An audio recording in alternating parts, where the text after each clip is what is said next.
Today I thought I would jump on with my favourite little helper and give you a quick exercise to do that is a great way to realign your pelvis. So lots of people that I see when they come and see me as a one-to-one client, they've got something different going on from side to side of their pelvis, whether that be the pelvis is rotated forwards, whether or not they've got an anterior posterior pelvic disparity, they might have an elevated pelvis on one side.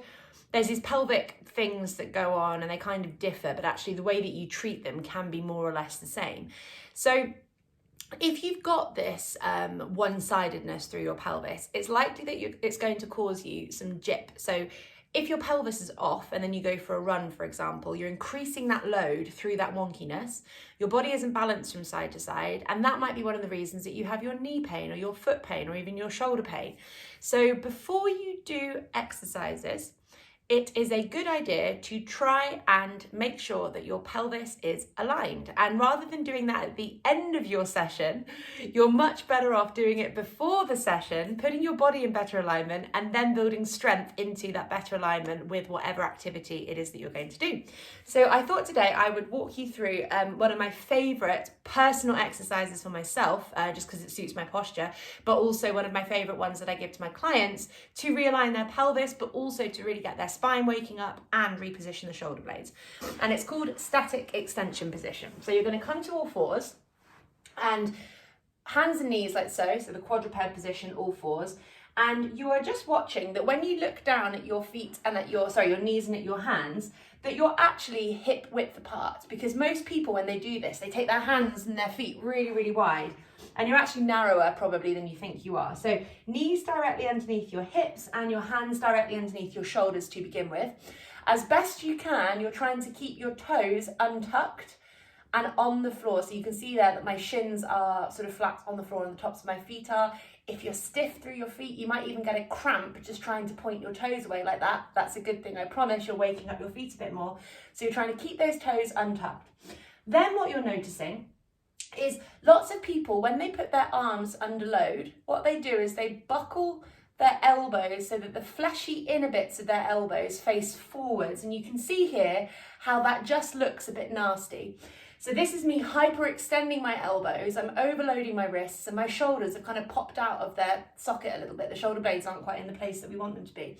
So when you put your arms under load, rather than looking down and seeing the fleshy inner bits of your elbows facing forwards, roll them inwards, keeping those arms straight so that the fleshy inner bits face each other and the bony bits face out left and right.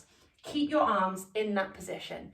Your arms stay still and imagine that they're table legs. You're going to shift your weight forwards so that your hands come slightly further forward, the shoulders stay over the wrists, the hips are slightly further forward than the knees. Keeping those arms steady and straight and watching that they face each other, you're then going to sink into your scapula. So really sink into that scapula so that they're back and down behind you. Your shoulder blade should almost be touching behind your back.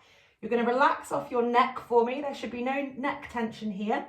Your shoulders are bearing most of the weight of your body here because they are over those wrists, and your hips are further forward than your knees. Neck relaxes off. You're squeezing back and down with those shoulders. And then you're going to roll an arch into your lower back like this. And you're going to hold this for me for up to 2 minutes if you can. This exercise is getting rid of rotation through your body. It's very difficult for you to have rotation through your upper back or through your pelvis during this. You're putting your pelvis into extension and waking up your hip flexors. You're realigning your pelvis. You're literally cranking it into the same position from side to side. You're waking up your spine erectors, the muscles responsible for extension of the spine.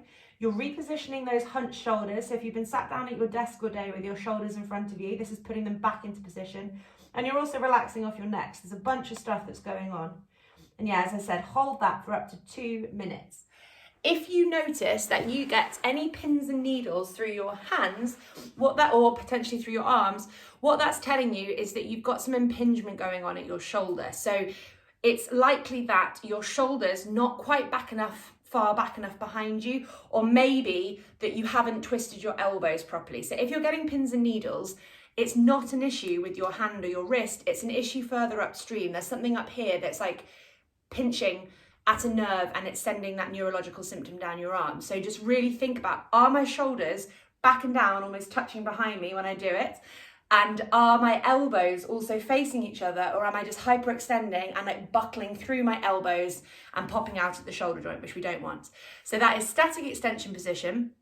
If you do that for 2 minutes before you do any activity, it's going to work to do a whole bunch of stuff, but especially to realign your pelvis, which is going to be a great place for you to start.